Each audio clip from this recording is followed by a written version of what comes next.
Well, it's time for your lunch break. Your produce man, Michael Marks, is here with some deals of the week. Pretty sweet stuff happening in the produce aisle there, Michael. Yeah, absolutely. You going to make a Waldorf salad?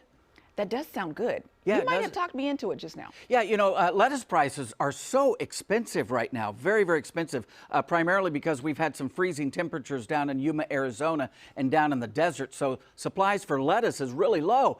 So that means Waldorf salad is going to actually be cheaper this year than making a green salad. So what's the one thing you have to have in a Waldorf salad? What's one of those ingredients? Walnuts. Walnuts, of course, yes. And?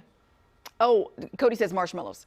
Marshmallows. I've already checked apples. The marshmallows, yeah. Cody. They're very, very good.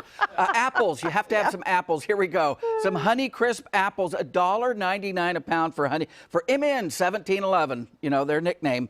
Anytime you dance around $2 a pound for Honey Crisp apples, man, it's fantastic. One of the reasons I love this, it has what I call the perfect acid to sugar ratio. When you have a perfect acid to sugar ratio in an apple, that means awesome flavor. And of course, you can't get the crunch on these apples. Everybody's going to love. Every bite will have that Honey Crisp crunch in every bite of the Waldorf. What's the second thing you need in a Waldorf salad? Don't you need celery? You need celery. Here's some celery, $1.50 each. Now, you probably didn't know this, but a perfect head of celery will have 7 to 9 petioles. 7 to 9. So there's 1, 2, 3, 4, 5, 6, 7, 8. We've got 9 petioles on that one. That is a perfectly formed stalk of celery. By the way, when you're picking out your celery, make sure they're light in color. See how these are light in color? Yeah. Very, very nice. That means they're going to be sweeter celery. The darker the celery color,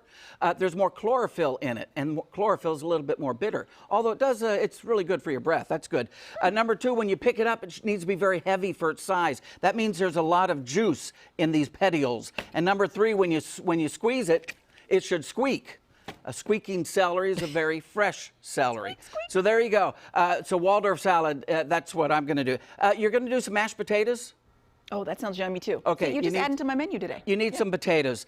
Russet potatoes, 97 cents to 99 cents a pound for Baker potatoes, just like this. Okay. I would suggest getting some Yukon Gold and red potatoes as well for your mashed potatoes, because there's 2 things in this potato that make up the flavor. One is sugar, one is starch. There's a lot more starch in here than sugar, which makes it really gluey. So when you whip up your mashed potatoes, please don't over-whip them. Do not, because it'll turn into glue. You put it on the table, the spoon will stick in because it's gluey. But if you have red potatoes or Yukon Gold, there's more sugar than starch. So you can whip those in. And by the way, please leave some lumps in your mashed potatoes. That way people know that it's fresh. You know what, that makes sense. Leave some lumps. There you go. Excuse me. I've got a lump in my throat now. Thanks, Michael. You bet.